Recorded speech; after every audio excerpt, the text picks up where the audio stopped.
Hey, hello guys, my name is Ruben and today I'm going to help you with your Windows update given in error. Now the Windows update error is very common. It's this error code and sometimes it happens that Windows won't allow the update to fully function or that there are damaged files or services. Now I'm going to give you a step-by-step tutorial how to solve this, so make sure to stick to the end so you don't miss any important steps.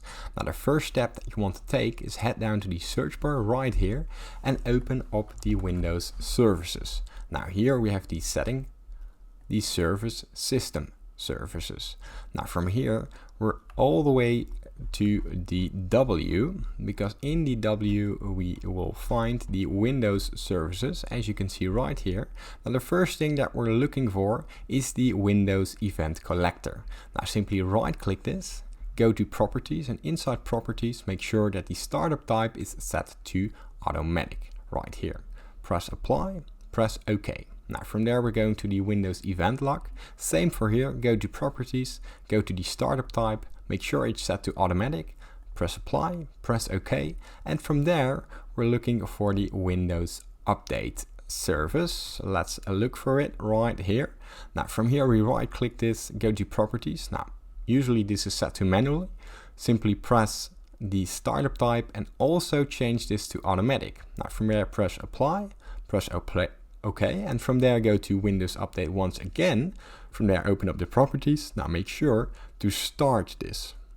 Now here we start the Windows Update service and here simply stop it. So it exit out everything in Windows, start it again, and from there what we want to do is press OK, close down these services, head down to Windows, right click it.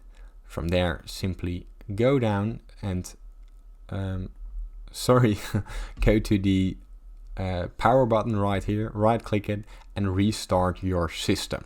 Now from there we're going to method 2, so let's get straight into it. Now for method 2 we're going to open up command prompt, so simply open up the search bar, type in cmd command prompt, right click it and run as administrator. Press yes, and from there command prompt has been opened as an administrator. Now I've written down some commands for you guys, so here on my notepad you can see them.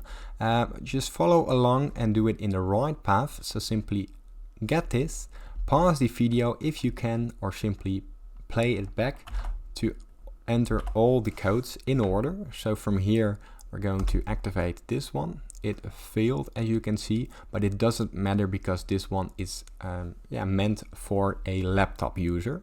Now from here we're going to the third one. From here activate this one. As you can see, it has been activated with success, so that's a good sign. From there open up this one, press enter, also with success. Simply pause the video and write down these commands in command prompt. From there we're going to the last one, press enter with success as well. Now we're going to the last method, so you can close down the CMD, and we're going to the next method. Now what sometimes also can be an issue if your update gives an error is that your updates are paused for like a week or a month. So simply open up the settings, go down to the settings, go to the Windows update, and as you can see here, updates passed until the 18/6 of 2024. Now here simply extend for 1 week, and this will give you the option to resume the updates and from there check for updates. Now if you run through all these methods, make sure to restart your computer or laptop to activate these settings, and as you can see here we're checking for updates, and if there's an update available, as you can see right here, it will start the installation process and the error has been solved. Now if this tutorial has helped you in any kind of way, please leave a like and subscribe. Leave a comment if you still got any other questions, and thanks for watching.